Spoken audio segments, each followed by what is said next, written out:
Hello everyone, अस्सलाम वालेकुम। This is me Sohail Ahmad Khan and you people are watching Biobeats. जैसे कि आपको मालूम है कि एमडी-केट पाकिस्तान में 10 सितंबर को होने जा रहा है, तो इसी वजह से हमने एक सेशन रखा है एमडी-केट एमसीक्यूज़ का। पिछले दो दिनों से हमने जो फर्स्ट ईयर के दो चैप्टर हैं, पहले cell and structure and function और उसके बाद बायोलॉजिकल मॉलिक्यूल्स, ये हमारे हो गए हैं। आज हम अपने थर्ड चैप्टर जो कि हमारे पास एंजाइम का है वो करने जा रहे हैं। बेसिकली हम करते हैं ऐसे हैं कि 40-45 मिनट की वीडियो रिकॉर्ड करते हैं, उनमें हम ऑलमोस्ट 60 to 70 जो कंसेप्चुअल जो लॉजिकल एमसीक्यूज़ होते हैं हर चैप्टर के, वो उसमें हम सॉल्व करते हैं। आज जो हमारा चैप्टर है वो छोटा है, यानी एंजाइम छोटा चैप्टर है, सो ऑलमोस्ट 30 मिनट की ये वीडियो होगी और उसी के साथ साथ हम कोशिश करेंगे कि 45 to 50 एमसीक्यूज़ जो बड़े कंसेप्चुअल हो, लॉजिकल हो, वो एमसीक्यूज़ हम सॉल्व करें। इंशाल्लाह मैं ये यकीन के साथ कहता हूँ कि जो एमसीक्यूज़ हम यहाँ पर करवा रहे हैं ये इंतहाई इम्पॉर्टेंट है और आप लोग के पेपर में यही जो हम 60-70 एमसीक्यूज़ करते हैं, इंशाल्लाह यही एमसीक्यूज़ आपके पेपर में आएंगे। तो चलते हैं अपने चैप्टर जो एंजाइम है कि एंजाइम में कौन कौन सी एमसीक्यूज़ है। सो वीडियो आखिर तक जुड़िए, क्योंकि ये अगर आप स्किप करेंगे एमसीक्यूज़ तो फिर ये ना कहना कि सर आपने बताया नहीं था। लेकिन हाँ, ये भी एक बात याद रखिए, जो एंजाइम हमारा चैप्टर है इसमें हर टेस्ट में तकरीबन 2 से 3 एमसीक्यूज़ आते हैं। बड़े सिंपल से एमसीक्यूज़ होते हैं, लेकिन अगर आपने पढ़ा है, आपने देखा है, तो इंशाल्लाह आप इज़ली कर पाएंगे। सो चलते हैं अपने एंजाइम की तरफ कि एंजाइम क्या चीज़ है। और हाँ बेटा, ये भी याद रखिए कि ये जो एमसीक्यूज़ हम यहाँ पर करवा रहे हैं, ये हमने मुख्तलिफ़ पास पेपर से उठाए हैं, जो ईटा के हैं, जो ई-केट के हैं, एमडी-केट के हैं, जो पीएमसी के टेस्ट हुआ करते थे मुख्तलिफ़ एमसीक्यूज़ के बुक से, उनको हमने मिला के कुछ एमसीक्यूज़ 60-70 एमसीक्यूज़ निकाले हर चैप्टर में जो बड़े इंपॉर्टेंट है। सो आइए टाइम वेस्ट किए बगैर अपने एमसीक्यू की तरफ चलते हैं। पहले कहते हैं कि enzymes are dash in nature. Enzymes are protein in nature, lipid in nature, carbohydrate in nature या न्यूक्लिक एसिड इन नेचर। तो आप लोग को याद अगर हो, आप लोगों ने अगर पढ़ा है, तो फिर बेसिकली ये जो हमारा एमसीक्यूज़ है ये 9th क्लास का है कि enzymes are protein in nature. Enzymes हमारे पास क्या है? प्रोटीन इन नेचर हैं। लेकिन बेटा यहाँ पर एक दूसरा एमसीक्यूज़ भी बनता है। अब मैं ये नहीं करूँगा कि सारे एमसीक्यूज़ मैं यहाँ पर लिखूँगा, जो एक दूसरे से रिजेम्बलेंस रखते हो वह मैं ज़बानी बताया करूँगा।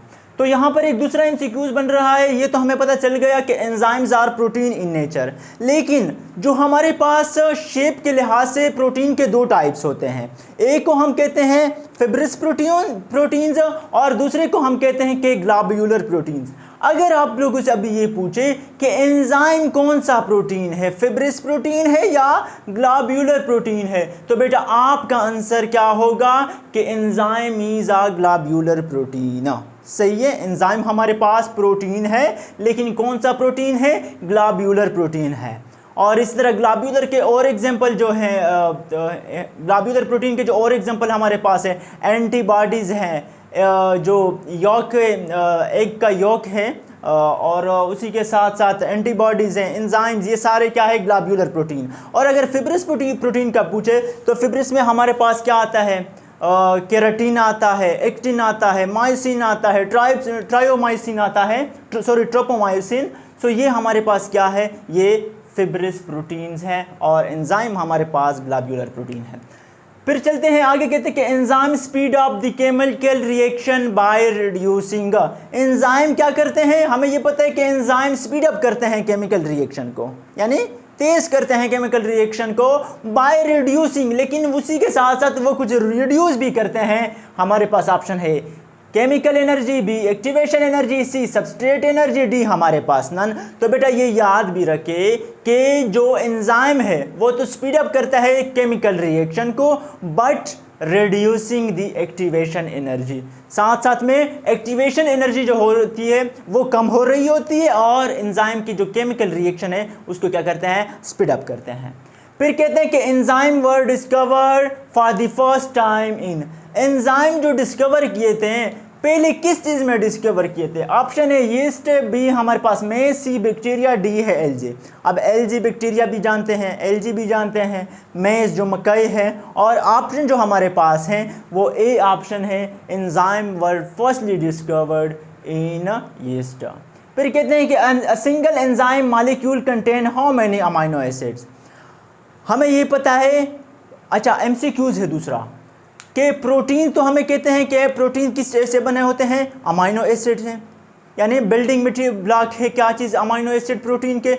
तो कितने अमाइनो एसिड से एक प्रोटीन बनता है? एमसीक्यू है कि कितने, ये तो एक दूसरा है, इसे मैं अब अलग बता रहा हूँ कि कितने अमाइनो एसिड से प्रोटीन बनता है।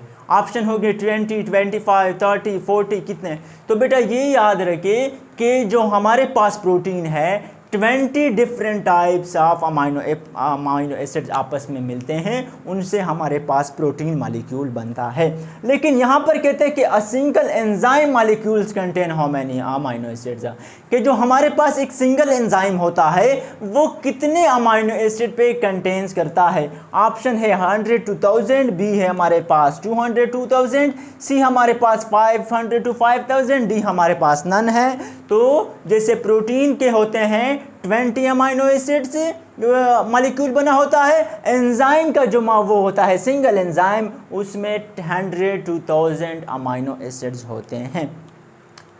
फिर कहते हैं कि where the reaction takes place in enzyme, enzyme में जो रिएक्शन हो रहे होते हैं ये कहाँ पर क्या करते हैं? टेक प्लेस, हिस्सा लेते हैं। ऑप्शन है फार्मिंग साइड, बी है मैच्योरिंग साइड, सी है एक्टिव साइड, डी है ऑल ऑफ द अबव। अभी अगर आप लोग जानते हो फार्मिंग साइड और मैच्योरिंग साइड ये किस चीज़ में होता है? ये तो माइटोकॉन्ड्रिया वगैरह में होते हैं।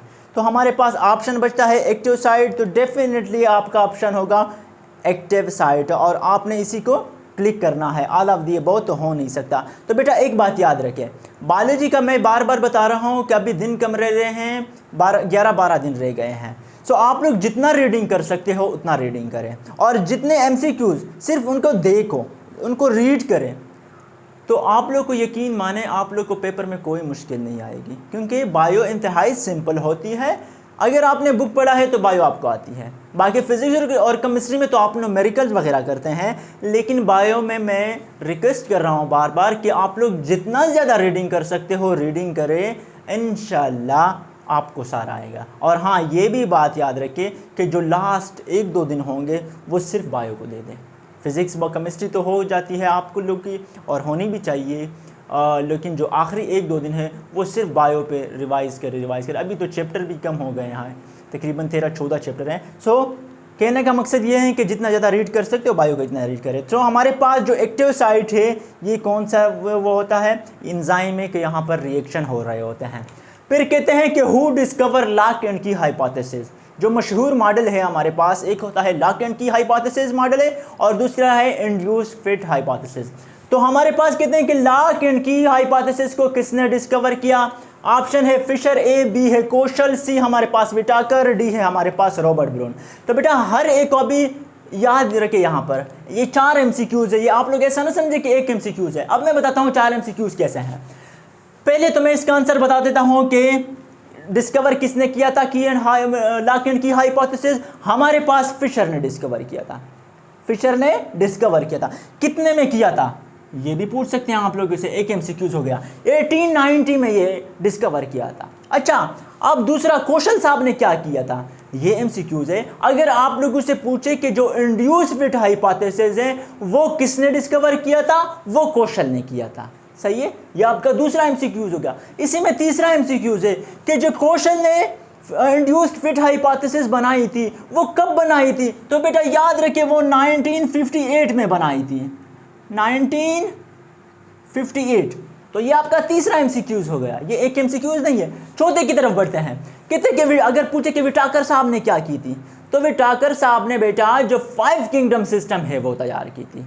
5 kingdom system, kingdom plantae, animalia, fungi, prokaryotae, और किंगडम कौन सा है? एल्जी। क्या है? सही है, सॉरी एल्जी नहीं है, किंगडम प्रोटिस्टा। सही है। तो विटाकर साहब ने ये किया था। ये आपका एक और एमसीक्यूज हो गया। फिर वो कहते हैं कि रॉबर्ट ब्राउन ने क्या किया था, तो अगर आप लोग को याद हो रॉबर्ट ब्राउन ने क्या किया था, रॉबर्ट ब्राउन ने न्यूक्लियस डिस्कवर किया था। तो एक एमसीक्यूज में आपके 5-6 एमसीक्यूज हो गए हैं, सही है। आगे चलते हैं, कहते हैं कि अकॉर्डिंग टू लॉक एंड की hypothesis substrate is imagined like, जो हमारे पास लॉक एंड की हाइपोथेसिस है उसमें सबस्ट्रेट को किस तरह दिखाया है, ए ऑप्शन की, बी हमारे पास lock, C door, D none of this. अब हमारे पास जो सबस्ट्रेट को उन्होंने शो किया है लॉक एंड की हाइपोथेसिस में एज अ लॉक शो किया है, सही है, यानी ताला शो किया हुआ है। लॉक किसे कहते हैं, ताला को। इसी में दूसरा एमसीक्यूज है कि ये जो सबस्ट्रेट तो है ये इसको लॉक शो किया है, एंजाइम को क्या शो किया है, एंजाइम का अगर आपसे पूछे तो बेटा एंजाइम को एज अ की शो किया है, ठीक है, ये दूसरा हो गया। फिर चलते हैं, does the active site modify और चेंज, ये जो एंजाइम के एक्टिव साइट होते हैं ये कहते हैं कि आया ये चेंज होते हैं, इनमें कोई मॉडिफिकेशन होती है कि नहीं, आप लोग को पता है, नहीं पता, अच्छा। कहते हैं कि always remain the same, never always means modify और चेंज, बी ऑप्शन है नेवर मॉडिफाई और चेंज, सी ऑप्शन है some time they modify and some time they change, D में है yes it may be modify, यानी इनकी modification होती है। तो बेटा ये याद रखिए कि जो हमारे पास एक्टिव साइट है न इनकी कोई मॉडिफिकेशन होती है न ये चेंज होते हैं, तो हमारे पास ऑप्शन क्या होगा कि the active site never be modified and never be changed, सही है। अच्छा, यहाँ पर दूसरा एमसीक्यूज भी है, एक्टिव साइट जो है हमारे पास वो किस तरह हुआ है, रिजिड बॉडी है, क्या है, तो ये याद रखें कि एक्टिव साइट जो हमारे पास है ये हमेशा रिजिड होता है, यानी सख्त होता है, सही है। फिर कहते हैं enzyme activity is mostly affected by, जो एंजाइम एक्टिविटी हो रही होती है वो किससे ज़्यादा मुतासिर होती है, ए ऑप्शन पीएच, बी है हमारे पास टेम्परेचर, सी सबस्ट्रेट कंसंट्रेशन और डी हमारे पास आल। तो बेटा अभी आप लोगों को आता है ये एमसीक्यूज, लेकिन 70% आप लोग ये एमसीक्यूज गलत करते हैं, आप लोग आल को करेक्ट करते हैं। हाँ सही है कि एंजाइम की एक्टिविटी पीएच से भी मुतासर होती है, टेम्परेचर भी मुतासर करती है, सबस्ट्रेट कंसंट्रेशन भी मुतासर करती है, डी ऑप्शन मैंने दिया आल, आप आल को क्लिक कर देते हैं। लेकिन बेटा मैंने क्वेश्चन कुछ अलग पूछा है, आप लोग क्वेश्चन को गौर से पढ़ते नहीं हैं, पहले क्वेश्चन को गौर से पढ़े फिर ऑप्शन की तरफ आए। पूछते हैं कि enzyme activity is mostly affected by, किस चीज़, मोस्टली पे इन्होंने जोर दिया है, यहाँ पर क्या दिया है, जोर दिया है कि यार एंजाइम एक्टिविटी जो मोस्टली इफेक्ट होती है वो किस चीज़ से होती है। तो बेटा ये आप लोग याद रखिए कि पीएच जो है ये एंजाइम एक्टिविटी को सबसे ज़्यादा मुतासिर करता है। अगर मोस्टली का ना कहे, सिर्फ कहे कि enzyme activity is affected by pH, temperature, substrate and all of this, तो आपने ऑल को फिर क्लिक करना है। फिर चलते हैं, हाँ, if activation energy is large then the reaction will be slow, fast, no change, sometime slow और समटाइम फास्ट। कहते हैं कि अगर एक्टिवेशन एनर्जी, ये आप लोग का एनर्जी जो टॉपिक है एनर्जी चेंज वाला, वहाँ से मैंने एमसीक्यूज उठाया है, एक दो यहाँ पर उठाए हैं, तो आप लोग उसको ज़रा पढ़ लें, देख लें। कहते हैं कि एक्टिवेशन एनर्जी जो होती है अगर लार्ज हो, ज़्यादा हो, फिर रिएक्शन क्या होगा, स्लो होगा, फास्ट होगा, नो चेंज या some time slow some time fast. तो बेटा ये भी आप लोग याद रखिए कि जब एक्टिवेशन एनर्जी बड़ी होगी यानी ज़्यादा होगी तो रिएक्शन हमेशा क्या होगा, स्लो होगा। Means activation energy and the reaction is inversely proportional to each other, सही है, एक बढ़ेगा तो दूसरा कम, दूसरा कम तो जो पहला होगा वो बढ़ेगा। फिर कहते हैं कि activation energy of 2H2 plus O2 without catalyst, तो ये भी मैंने वहाँ से उठाया है, ये एमसीक्यूज वहाँ पर बुक में दिया है, आप लोग चेक कर सकते हैं कि जो 2H2 प्लस O2 है उनकी एक्टिवेशन एनर्जी कितनी होती है विदाउट कैटलिस्ट। मैंने ऑप्शन दी, क्या लिखे यहाँ पर गए, विदाउट कैटलिस्ट। ऑप्शन है 1 किलो जोल मोल, 86 किलो जोल मोल, 86 जोल मोल, 86 किलो जोल मोल और 1 जोल मोल। तो बेटा ये याद रखिए कि जब एक्टिवेशन जो 2H2 प्लस O2 का जो एक्टिवेशन एनर्जी है विदाउट कैटलिस्ट ये हमारे पास 86 किलो जूल पर मोल है, सही है। और अगर यहाँ पर कैटलिस्ट यूज़ आए, विदाउट कैटलिस्ट है यहाँ पर, लेकिन अगर मैं इस आउट को कट कर देता हूँ, यानी यहाँ पर मैं लिख दूँ कि activation energy of 2H2O + O2 with catalyst, इस आउट को मैं कट कर देता हूँ, तो फिर आप लोग का 1 किलो जूल पर मोल बनता है। इसी टॉपिक को आप लोग ज़रा देख ले आराम के साथ, लेकिन इसमें कंफ्यूज नहीं होना। विदाउट कैटलिस्ट के साथ 86 किलो जूल मोल, अगर विद कैटलिस्ट यानी कैटलिस्ट मौजूद हो तो फिर 1 किलो जूल मोल। फिर कहते हैं कि protein part of an enzyme is, हमें अभी पता है कि क्या है कि एंजाइम क्या है, हमारे पास प्रोटीन इन नेचर है। तो कहते हैं कि जो प्रोटीन पार्ट है एंजाइम का उसको क्या कहते हैं। A option apo enzymes, B है हमारे पास cofactor, C both D none. तो बेटा याद रखिए कि जो प्रोटीन पार्ट है एंजाइम का उसको हम एपो एंजाइम कहते हैं। और दूसरा एमसीक्यू सेम है कि non protein part of enzyme is, तो नॉन प्रोटीन में cofactor, apo enzyme both D and none of this. तो नॉन प्रोटीन का जो पार्ट है वो कोफैक्टर कहलाता है और जो प्रोटीन पार्ट है उसको एपो एंजाइम कहते हैं। ये हमारे हो गए। अब चलते हैं नेक्स्ट की तरफ।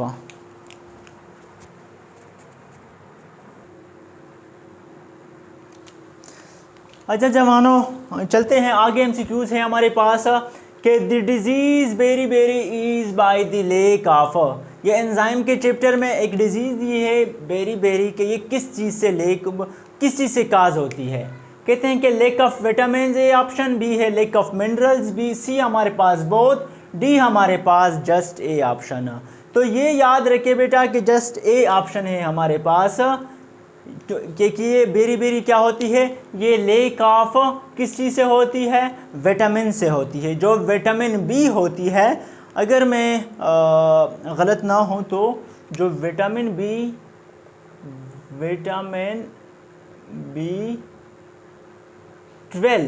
B12 जो होती है वो काज करती है बेरी बेरी को। सही है, ये आप लोग याद रखें, लेकिन आप लोग इसको चेक करें। विटामिन बी तो मैं श्योर हूँ इस पर, लेकिन विटामिन B12 है या क्या है ये आप लोग देख लें। लेकिन काज होती है किससे बेरी बेरी, जो विटामिन की लेक होती है उनसे बेरी बेरी काज होती है। अच्छा, फिर आगे है एमसीक्यू है हमारे पास कि ये जो सबस्ट्रेट है, ये मैंने सिंपल यहाँ पर लिखा है, मैं समझा देता हूँ आपको कि ये जो सबस्ट्रेट है ये प्रोडक्ट में कैसे कन्वर्ट होता है। सबस्ट्रेट प्रोडक्ट में कैसे कन्वर्ट होता है। देखिए पहले ऐसे होता है कि सबस्ट्रेट आ जाता है एंजाइम के साथ अटैच होता है। एंजाइम के कौन से साइड के साथ, एंजाइम के एक्टिव साइड के साथ अटैच हो जाता है। जब ये अटैच हो जाता है तो हमारे पास बनता है एंजाइम सबस्ट्रेट कॉम्प्लेक्स। क्या बनता है, substrate is attached to the active site of an enzyme and it becomes enzyme substrate complex। जब एंजाइम सबस्ट्रेट कम्प्लेक्स बनता है तब भी सबस्ट्रेट अटैच होता है, लेकिन थोड़े टाइम बाद एंजाइम अलग हो जाता है और सबस्ट्रेट जो होता है वो कन्वर्ट हो जाता है प्रोडक्ट में। सही है, ये मैं आप लोग को सिंपल समझाना था मैंने आप लोग को। सो ऐसे होता है। फिर कहते हैं कि example of coenzymes are, coenzymes के कौन कौन से एग्जाम्पल है। FAD plus NAD plus NADP और all of the above. So ये याद रखिए बेटा कि जितने भी ये एग्जाम्पल्स हैं ये सारे के सारे कोएंजाइम्स के हैं, यानी FAD प्लस NAD प्लस और NADP जो हमारे पास है ये सारे को एंजाइम के क्या है, एग्जाम्पल्स हैं। फिर कहते हैं हमारे पास कि which enzyme not end in suffix ase, बहुत सारे एंजाइम्स क्या होते हैं जिनके एंड में आता है ASE, यानी क्या कहते हैं हम, लाइपेज, माल्टेज और क्या के सक्रेज और क्या कहें। सो वो कहते हैं कि कौन से ऐसे एंजाइम्स हैं जो इनके एंड में एज नहीं आता। ए ऑप्शन है हमारे पास पेप्सिन, बी है हमारे पास ट्राइप्सिन, सी है हमारे पास बोथ, डी है हमारे पास none. So option B C is correct. Pepsin और ट्राइप्सिन ऐसे एक्सेप्शंस हैं जिनके एंड में कोई एज नहीं आता। बाकी एंजाइम जो हैं, जैसे मैंने बता दिया भी, माल्टेज हो गया, केटलेज हो गया, लाइपेज हो गया, सो ये सारे इसके एंड में क्या एज सफिक्स आता है। लेकिन पेप्सिन और ट्राइप्सिन ऐसे एक्सेप्शंस हैं जिनके एंड में कोई एज नहीं आता। फिर कहते हैं कि enzymes work fast at which temperature. इंतहाई सिंपल एमसीक्यूज है, बस मैंने लिख दिया। कहते हैं कि एंजाइम वर्क कौन से टेम्परेचर पे करता है, बेस्ट वर्क कौन से पे करता है, minimum temperature, maximum temperature, both B and B, और डी हमारे पास ऑप्शन ऑप्टिमम टेम्परेचर है। तो ये सिंपल एमसीक्यूज है, लेकिन मैंने लिख दिया, सो आप लोग याद रखिए कि एंजाइम जो है वो ऑप्टिमम टेम्परेचर पे बेस्ट वर्क करते हैं। फिर कहते हैं कि mammalian enzymes work best eight. अब ये एमसीक्यूज जो है ये इंपॉर्टेंट हैं कि जो मैमेलियन एंजाइम है ये कौन से टेम्परेचर पे बेस्ट वर्क करते हैं। तो बेटा ये याद रखे कि जो 40 डिग्री पे है ये मैमेलियन जो एंजाइम्स है वो बेस्ट वर्क करते हैं। ए ऑप्शन 40 है, बी हमारे पास -10, सी हमारे पास 90, डी हमारे पास 100। अच्छा, तो अब इसमें दो और भी एमसीक्यूज है, ये एक एमसीक्यूज ना समझे। अब -10 डिग्री पे कौन से जो वो हैं ऑर्गेनिजम्स हैं वो बेस्ट वर्क करते हैं, वो क्या है हमारे पास, वो हमारे पास है अरेक्टिक स्नोफ्ली। क्या है, मैं इधर लिख देता हूँ, अरेक्टिक स्नो फ्ली। ये कोई ऑर्गेनिजम्स है, स्पीशीज़ है कोई जो स्नो में रहते हैं यानी बर्फ़ में रहते हैं। वो जो उनकी जो एंजाइम्स है वो बेस्ट वर्क करते हैं किस चीज़ पे, -10 डिग्री पे। तो अगर आपसे -10 डिग्री का पूछे कि कौन से स्पीशीज़ -10 डिग्री पर बेस्ट वर्क करते हैं, तो वो अरेक्टिक स्नो फ्ली के एंजाइम्स है। और अगर 90 डिग्री का पूछे कि 90 डिग्री पर कौन से स्पीशीज या कौन से ऑर्गेनिजम्स बेस्ट वर्क करते हैं उनके एंजाइम, तो वो हमारे पास क्या है, थर्मोफिलिक बैक्टीरिया जो है। थर्मो किसे कहते हैं, टेम्परेचर को। जो थर्मोफिलिक बैक्टीरिया है their enzyme work best at 90 degree. सही है, ये हो याद हो। फिर कहते हैं कि most favourable temperature for enzyme. अगर जनरली आपसे पूछे, ये एमसीक्यूज भी इंपॉर्टेंट है कि जो मोस्ट फेवरेबल टेम्परेचर है एंजाइम का वो कौन सा होता है। ऑप्शन है 25 to 35, बी है 20 30, सी 30 40 और डी हमारे पास 40 to 50। बेटा तो ये याद रखिए कि जो enzyme most favourable temperature enzyme का होता है जनरली वो 25 से 35, यानी इनके बीच ये बेस्ट वर्क करते हैं। मोस्ट फेवरेबल टेम्परेचर इनका होता है। चलते हैं आगे, कहते हैं कि human enzyme has no life at, यानी जो हमारी जो इंसानों की वो एंजाइम्स है किस टेम्परेचर पर क्या होता है, उनकी लाइफ नहीं होती, यानी उनकी लाइफ ख़त्म होती है। यानी वो टेम्परेचर बताइए जिस पे एंजाइम उसके बाद क्या होते हैं, डिनेचर होते हैं। सो हमारे पास ऑप्शन है 27 42 30 45, सी हमारे पास 35 एंड 48। सही, ये 3 मैंने दिया है। तो ये भी याद रखे कि जो हमारे पास 27 और 42 डिग्री है इस पे एंजाइम जो ह्यूमन के हैं they has no life, means they don't have any life on 27 degree and 42 degree. यानी अगर 27 से नीचे आता है या 27 और अगर 42 से ऊपर जाता है या 42 होता है तो हमारे जो एंजाइम्स है वो काम करना छोड़ देते हैं। सही है, जो हमारी बॉडी टेम्परेचर है वो कितनी है, 37 डिग्री सेंटीग्रेड। सही है। सो अगर इससे कम हो जाए या उनसे बढ़ जाए so they will not be enough more in this earth, यानी इन दिस लाइफ, यानी हमारी ज़िंदगी क्या हो जाएगी, ख़त्म हो जाएगी हमेशा के लिए। अच्छा, फिर कहते हैं कि most enzymes have pH between. अब ऐसे एंजाइम्स यानी जो ज़्यादा एंजाइम्स है उनका पीएच कौन से बीच में बिलोंग करता है, यानी कौन से ज़्यादा, मोस्ट एंजाइम्स है पीएच बिटवीन, कौन सी पीएच ज़्यादा एंजाइम्स की होती है। ऑप्शन ए 8 to 10, बी है 9 to 10, सी है 7 to 8, डी हमारे पास 5 to 6। तो ये आप लोग के बुक में दिया है कि जो मोस्ट एंजाइम्स है उनका पीएच बिलोंग करता है, पीएच रहता है 7 या 8। सही है। बहुत सारे एंजाइम्स का पीएच या तो 7 होगा या 8 होगा, सो 7 and 8 is your correct answer. फिर चलते हैं ऑप्टिमम पीएच ऑफ लाइपेज। अच्छा बेटा ये याद रखिए आप लोग कि ये आप लोग को नज़र आ रहे हैं 23, 24, 25 ये 3 MCQs, लेकिन बेटा ये 3 MCQs नहीं है, ये पूरे के पूरे 12 MCQs हैं। हर एक MCQ में 4-4 MCQs छुपे हुए हैं। छुपे नहीं है, नज़र भी आ रहे हैं, मुझे तो आ रहे हैं, शायद आपको भी आ रहे होंगे आप लोग को भी। सो ये हमारे पास 3 नहीं है बल्कि हमारे पास 12 MCQ हैं। सो कहते हैं कि optimum pH of lipase in pancreases, lipase का ऑप्टिमम टेम्परेचर बताएं, लेकिन कौन से लाइपेज का? पैंक्रियास के लाइपेज का। तो पैंक्रियास का ऑप्शन है 8.0, 4.0 to 5.0, 4.7 एंड 7.0।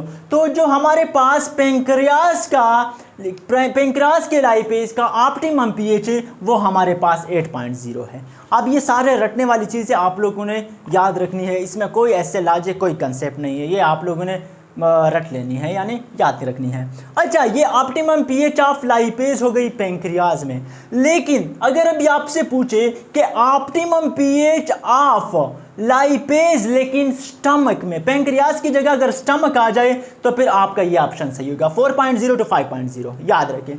तीसरा MCQ optimum pH of lipase, अगर कॉस्टर ऑयल में आपसे पूछे, यहाँ पैंक्रियास की जगह पर कॉस्टर ऑयल आपको दिया हो और वो पूछे कि ऑप्टिमम पीएच ऑफ लाइपेज, लेकिन किस चीज़ का? पैंक्रियास का नहीं, स्टमक का नहीं, कॉस्टर ऑयल का, तो वो ऑप्शन आप लोग का 4.7 will be your correct answer and you have to click option C for the optimum pH of lipase in castor oil। सही है। फिर जो 7.0 है बेटा ये याद रखे कि जो केटालेज है हमारे पास, enzyme which is known is catalase is having pH of 7.0। सही है। अच्छा ये बाकी जो हैं, अब ये तो 4 हो गए इसमें, अब इसमें भी 4 हैं। कहते हैं कि optimum pH of pepsin is, pepsin का ऑप्टिमम पीएच कितना है? 1.5 to 1.6, 7.8 to 8.7, 7.0 और 4.5। तो हमारे पास सही ऑप्शन जो है बेटा ये याद रखिए, मैं बार बार कह रहा हूँ कि इसको आप लोगों ने रट लेना है, इसमें कोई लॉजिक कोई कंसेप्ट नहीं है, इसमें मैं भी इस तरह ना कन्फ्यूज़ हो जाऊँ। सो मैं बता देता हूँ यहाँ से, सही है। सो ये ऑप्शन जो है हमारे पास पेप्सिन का ऑप्टिमम है हमारे पास 1.5 to 1.6। अब ये जो 7.8, 8.7 है ये किस चीज़ का है बेटा? अगर आप लोगों से ऑप्टिमम पीएच ऑफ ट्राइप्सिन पूछे, किस चीज़ का? ट्राइप्सिन का पूछे, तो वो आपको के पास क्या होगा? 7.8 to 8.7। सही है। उसके बाद अगर आप लोगों से ये जो 7.0 है ये केटालेज का भी है, लेकिन साथ साथ में अगर आप लोगों से पूछे कि optimum pH of urease enzyme is, वो भी 7.0 है। 7.0 यूरिएज का भी है ऑप्टिमम पीएच, और जो केटालेज एंजाइम है उसका भी 7.0 है। अच्छा अगर 4.5 का पूछे कि ये कौन सी चीज़ का है, तो अगर एंजाइम इनवर्टेज आप लोगों से पूछे तो उसका ऑप्टिमम पीएच 4.5 है। तो बेटा ये आप लोग याद रखिए, देखो मुझसे भी इस तरह ना हो कि मैं गलत बताऊं, इसलिए मैंने बुक उठाई। सो आप लोगों ने ये याद रखने हैं। फिर कहते हैं optimum pH of for maltase is, maltase का कितना है? माल्टेज का जो ऑप्टिमम पीएच है हमारे पास वो 6.1 to 6.8 है। सही है। फिर 6.7, 7.0 किस चीज़ का है? वो हमारे पास एमाइलेज का है। 6.7 to 7.0 एमाइलेज का है, लेकिन कौन से एमाइलेज का? जो पैंक्रियाज में होता है, जो पैंक्रियाज में एमाइलेज होता है उसका जो ऑप्टिमम पीएच है वो 6.7 to 7.0 है। उसके बाद ये जो 4.6 और 5.8 है ये भी एमाइलेज का है, लेकिन कौन से एमाइलेज का? जो माल्ट में होता है। सही है। और ये 7.0 हमारे पास किस चीज़ का है? ये है केटालेज का भी हो सकता है और यूरिएज का भी हो सकता है। तो बेटा ये जो 12 MCQs हैं बुक में आप लोगों ने हर एक की चेक करनी है। और मैं ये भी कह दूं कि हर एग्ज़ाम में एक MCQs यहाँ से आता है। तो अगर ये 12 आपने सीख लिए तो 1 नंबर आपका पक्का। मुकाबला आजकल बड़ा सख्त है, इसमें किसी को कोई शक नहीं होना चाहिए। पॉइंट्स पे लोग रह रहे हैं, सो मेहनत तो आप लोगों ने खूब करनी है, क्योंकि ये 12 MCQs अभी आप लोग सोच रहे होंगे कि यार ये तो इतने मुश्किल हैं, वो एक का है, दूसरे का कॉस्टेरॉइल का, दूसरा है स्टमक का पेंक्रियाज, दूसरा है पेंक्रियाज का, तीसरा है। सर ये क्या कह रहे हैं? लेकिन बेटा अब अगर एक बार ठान ली कि मैंने मेडिकल में जाना है तो ये सब तो करने पड़ेंगे, ये बर्दाश्त भी करने हैं। और हाँ, ये अपने एक बात में याद रखें आप लोग कि अपने काम के साथ अगर आप लोग स्टिक रहेंगे, अपने काम के साथ अगर आप चिमट जाएंगे, आप में सब्र होगा, आप में पेशेंस होगा, तो इंशाल्लाह यकीन मानिए आप लोग को कोई नहीं रोक सकता। मेडिकल नहीं, किसी भी जगह जा सकते हैं। सो कहने का मकसद ये है, ठीक है, कि इन 12 MCQ को आप लोगों ने मस्ट देखना है। इनके pH ऑप्टिमम जो है, इनसे एक MCQs आता है। चलते हैं नेक्स्ट की तरफ। कहते हैं कि what will happen to reaction if temperature is increased. अगर टेम्परेचर को बढ़ाया जाए तो रिएक्शन पर उसका क्या असर होगा? तो बेटा ये याद रखिए कि temperature has a direct relation to the reaction, यानी टेम्परेचर अगर हम इंक्रीज करेंगे क्या होगा? Rate of reaction decreases, rate of reaction increases, remain the same, some time increases and decreases. Option B ये हमारे पास करेक्ट है कि अगर हम टेम्परेचर को इंक्रीज करेंगे तो रेट ऑफ रिएक्शन भी उसी के साथ इंक्रीज होगा, बढ़ेगा, यानी rate of reaction is directly proportional to temperature. ये यहाँ तक हो गई। अब तक तो आप लोग हो गए हो, लेकिन मैं भी बहुत हुआ हूँ। 5 MCQs और रहते हैं, वो करते हैं, फिर आपका एंजाइम का चैप्टर गया, वो भी आधे घंटे में। 3 MCQs आपके पक्के, सो 5 MCQs रहते हैं, वो करते हैं, फिर छुट्टी करते हैं।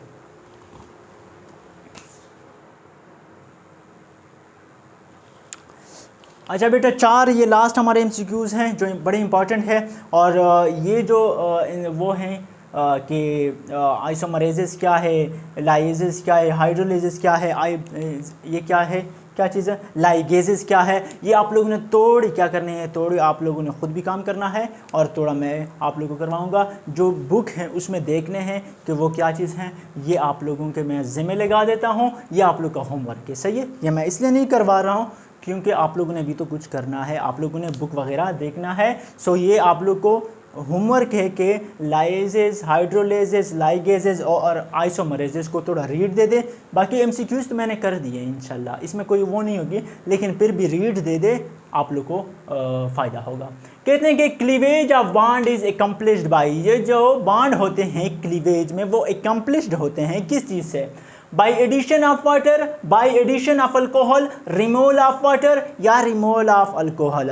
तो बेटा ये याद रखिए कि जो क्लीवेज होते हैं किस चीज़ के, बॉन्ड के, वो अकम्प्लिश्ड होते हैं by the addition of water, यानी जब हम वाटर को ऐड करते हैं तो क्लीवेज के बॉन्ड अकम्प्लिश्ड हो जाते हैं।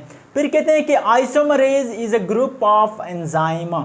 आइसोमरेज जो है हमारे पास, ये ग्रुप ऑफ एंजाइम्स होता है, लेकिन कौन से ग्रुप्स का? होमोजेनियस ग्रुप का, हेट्रोजीनियस ग्रुप का, बोथ का या डी का? तो ये जो आइसोमरेजेस हैं ये हमारे पास क्या होता है? हेट्रोजीनियस ग्रुप होता है एंजाइम का। जो हेट्रोजीनियस ग्रुप है एंजाइम का, उसको नाम दिया है आइसोमरेज का। फिर कहते हैं कि which one is responsible for the formation of bond between 2 substrate molecule. कौन रिस्पॉन्सिबल है कि क्या करे कि जो 2 सबस्ट्रेट मॉलिक्यूल्स हैं उनमें बॉन्ड बनाए? हमारे पास ऑप्शन है लाइगेज, आइसोमरेज, हाइड्रोलेज, लाइगेज। तो आप लोग के बुक में बड़े वाज़ेह तौर पर लिखा है कि ligase is responsible for the formation of bond between 2 substrate molecule. So you have to remember it, and if examiner may ask you that what or who is responsible for the formation of bond between two substrate molecule, then your answer should be ligase and you will get 1 mark and that 1 mark can you वो जो 1 mark होगा वो आपको बड़ी बुलंदी ऊपर पहुंचा सकता है। फिर क्या कहते हैं कि decarboxylases, deaminases and synthesis are examples of. अब ये एग्जाम्पल दिए हैं, ये जब आप लोग इन तीनों चारों को रीड देंगे तो उसमें आप लोग को ऐसे एग्जाम्पल देखने को मिलेंगे। कहने का मेरा ये मतलब था, जो होमवर्क मैंने दिया कि जो एग्जाम्पल्स है वो फिर आप लोग को याद रहेंगे। शायद हो सकता है, अभी तक मुझे याद तो नहीं आ रहा कि किसी MCQs में आए हो, लेकिन हो सकता है कि इस दफ़ा दे दें। क्या कर सकते हैं, याद तो करना है, पढ़ना तो है, तो जो एग्जाम्पल्स हैं वो उधर से फिर आप लोग उठा लेंगे। मेरा ये कहने का मकसद था। बाकी अच्छा, अब कहते हैं कि ये जो एग्जाम्पल हैं ये किस चीज़ के हैं, लाइजेस के हैं, हाइड्रोलेजेस के हैं, लाइगेज के हैं, आइसोमरेज के हैं। तो ये मैं बता देता हूँ कि डी कार्बोक्सिलेजेस, डी अमाइनेजेस और साइंथेसिस जो हमारे पास लाइजेस के एग्जाम्पल्स हैं, ये बाकी जो 3 है ये आप लोगों का काम है। ये आप लोगों ने इनके एग्जाम्पल फाइंड करने हैं कि इनके एग्जाम्पल कौन कौन से हैं। तो बेटा ये हमारा आज जो एंजाइम का चैप्टर है ये यहाँ पर ख़त्म होता है। मुझे उम्मीद है कि हमने 50 से ज़्यादा MCQs किए और हर एक जो मैंने जब वो मैंने MCQs आप लोग को आपको बता दूं कि जो लाकेंट की हाइपोथेसिस और इंड्यूस फील्ड हाइपोथेसिस वो MCQs आप लोगों ने बिल्कुल रट लेने हैं कि किसने डिस्कवर किया था और कौन एंजाइम क्या है, सबस्ट्रेट क्या है। और जो सबसे मेन वो जो pH है एंजाइम के, ऑप्टिमम pH, वो जो 3 MCQ से हमने 12 बनाए तो वो भी याद रखना है, उससे मस्ट MCQ आता है और ये भी मस्ट याद रखने हैं। तो इंशाल्लाह मुझे उम्मीद है कि यहाँ से 3 MCQs आएंगे और आप लोगों को बड़े ईज़िली से, बड़े आसानी से आप लोग इसको अटेम्प्ट कर लोगे और इसको सही कर लेंगे। और मेरी जो नेक ख्वाहिशात भी आप लोग के साथ हैं। अल्लाह आप लोग को बहुत सारी कामयाबियाँ दे, बहुत सारी खुशियाँ दे। और इंशाल्लाह नेक्स्ट जो चैप्टर है वो हम कल रिकॉर्ड करेंगे। तब तक के लिए आप लोग को अगर वीडियो अच्छी लगी हो तो लाइक कर दे, चैनल पर नए आए हैं तो सब्सक्राइब कर दे और बेल आइकन को मस्ट प्रेस करें ताकि आने वाली वीडियोस आप लोगों तक ईज़िली पहुंच सके।